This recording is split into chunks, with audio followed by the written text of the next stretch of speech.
Good evening. Some key races just called moments ago on this Super Tuesday. Other results still flowing into the newsroom. I'm Chad Mira. And I'm Chelsea Helms. Happy to have you with us here tonight. We are tracking multiple important races for you tonight, from the Republican and Democratic presidential primary to local bond issues in parts of our area. And we have team coverage for you throughout the night as well, tracking the results as they come into the newsroom here. KNWA's Mayor Hale in the studio, watching that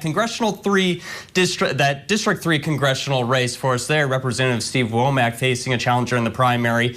We also have Kayla Kay live at the Benton County Election Commission office, Casey Smith live at the Washington County Courthouse, and Brianna Moore live in Sebastian County for us tonight. That's right. KNWA is your local election headquarters, and we have you covered. Before we check in with each and every one of them for you tonight, let's start with some of the key races we are tracking at this hour. First, we're going to look at the GOP primary race in our state. The Associated Press calling it for former President Donald Trump. You can see he has 75% of the vote, leading by almost 138,000 votes over the two top competitors here in Arkansas against former UN Ambassador Nikki Haley, who has picked up the primary win in Washington, D.C. and in Vermont tonight.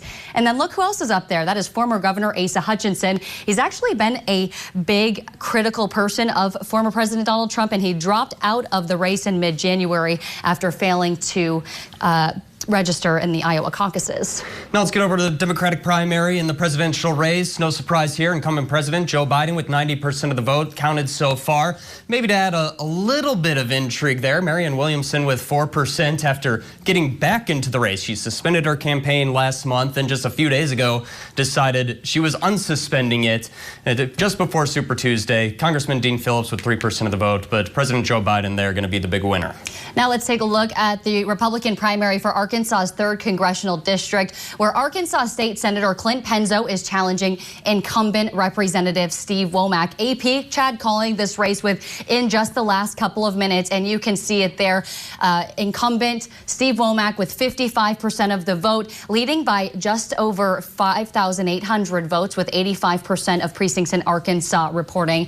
Womack will go up against Democrat Caitlin Draper, who ran unopposed in the primary. And worth noting, Ardamira Hale is speaking with Womack on his victory at this time, and we are going to hear from him coming up later in the show. Now let's look at some of the races we are tracking out in Benton County tonight. Yeah, we want to start first with the Benton County prosecuting attorney's race. Longtime prosecutor there, Nathan Smith, announcing his resignation last year. He went for that job at Walmart. Right. So a couple people here, Brian Sexton and Sarah Phillips on the ballot. It says 0% of the vote in. We want to note that's because they're just showing early and absentee voting at this point. So still a lot of votes to be counted in this race. But Brian Sexton with an early lead, about 1,700 votes there separating the two. He's actually worked in the prosecuting attorney's office for 17 years now, so very familiar with the seat. Now to Bella Vista, people are voting on a new property tax to fund police pensions. We've been talking about this on our news for the past couple of months here. 60% of people again for this one, but only those early and absentee votes counted so far. This is a $500,000 property tax. So about 50 cents per every $1,000 of assessed property taxes would go towards police pensions if this one ultimately gains approval tonight. Let's head over to Avoca now, where fire dues could potentially more than double for residents there in the special election. The vote was whether to raise the dues to $125. That's up from $50, so a substantial increase of $75 here. Again, Chad mentioned that 0% in the corner. That is just early and absentee votes being tallied at this time.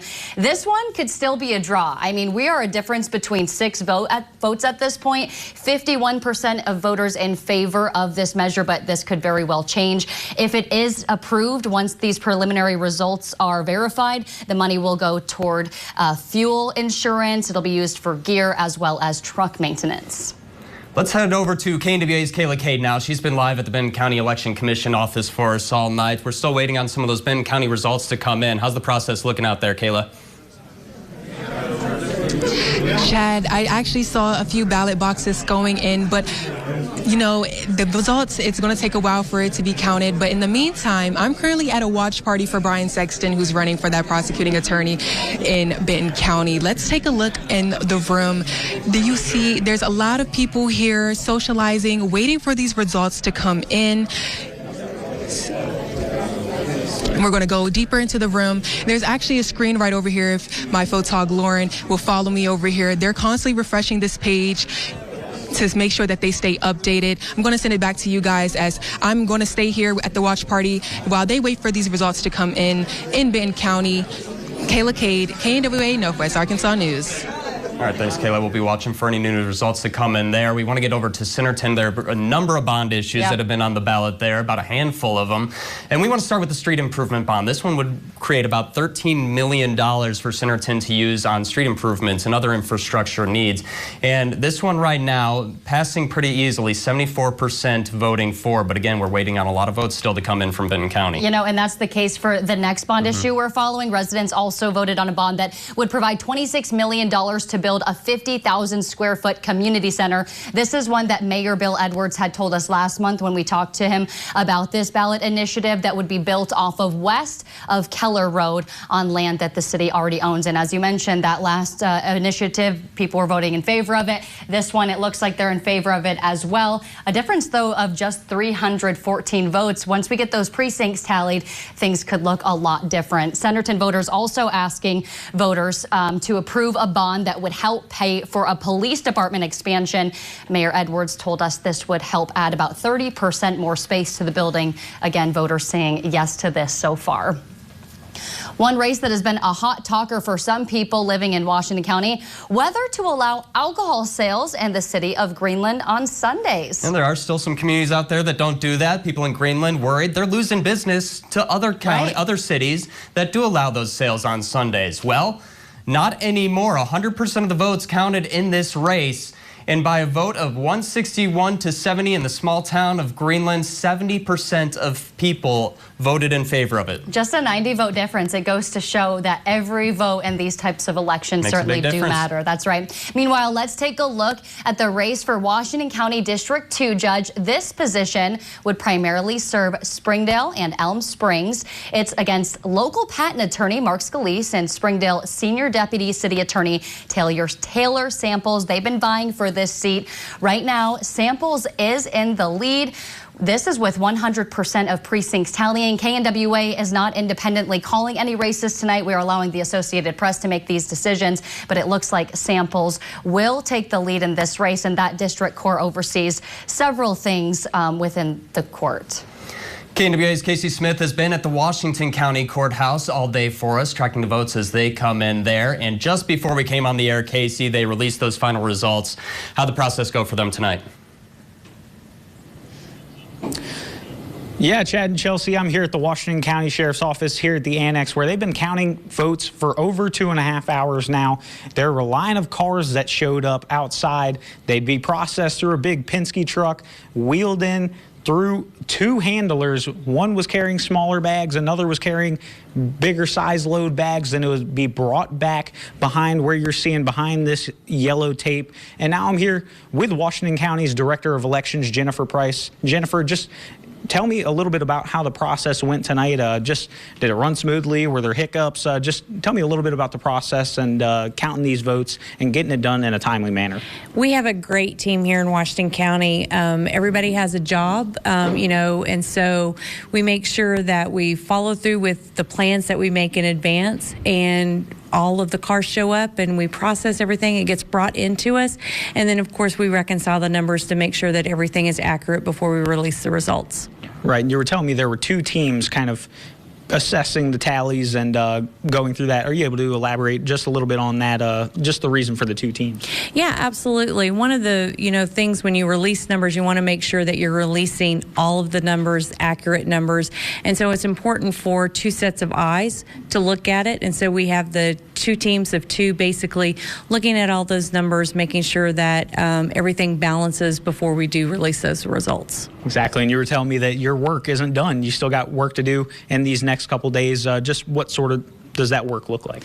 Yeah, so basically we go back, make sure that we process all of those provisional ballots. We have about 34 or more of those that we'll have to process to see which ones can and cannot count. There's still overseas ballots that we're waiting to come in. And so we just go through all of those different channels to make sure that before we certify, every eligible vote has been counted. Awesome. Thank you very much, Jennifer.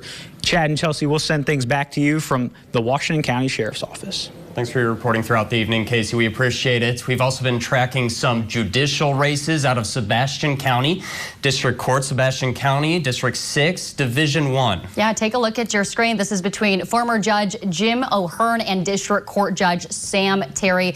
They're currently in the race for the seat. As you can see, Terry has a strong lead over O'Hearn at this time. Terry is actually sitting in this position at this time. He was appointed to it in 2022 by former Governor Asa Hutchinson, and he's already served as a prosecuting attorney for the city of Fort Smith, as well as a deputy prosecuting attorney. And then, ironically enough, Jim O'Hearn has actually sat on this court before. He held this position back in 2017, but he lost his reelection in 2020. So he was hoping for another shot at that seat. Preliminary results would say that it's going to go to Sam Terry. A couple experienced options on the ballot in that race. Also in the same district, District 6, Division 3 now in Sebastian County, Judge Amy Grimes on the ballot. She is facing a challenge from attorney William Whitfield Hyman, but she is handily in the lead here with 82% of the votes and only 13% left to be counted there. So it looks like Judge Grimes is in good position to hold on to a seat on the bench. All right, we want to now head out live to our Brianna Moore. She's joining us live from the Sebastian County Courthouse. How have things in terms of the election been going out there today, Brianna? Well, Chelsea, I know some people say there's the calm before the storm, but I have to say here, there has definitely been a storm before. It has gotten tremendously calm about an hour ago. There were people in groups counting ballots coming up the stairs and just a lot going on. But I want to take a step back so you can see just how calm it got. And we are currently in the final moments. As you can see, most volunteers have left, but we have to stay behind the gated area right here because only elected officials are permitted to enter beyond those gates.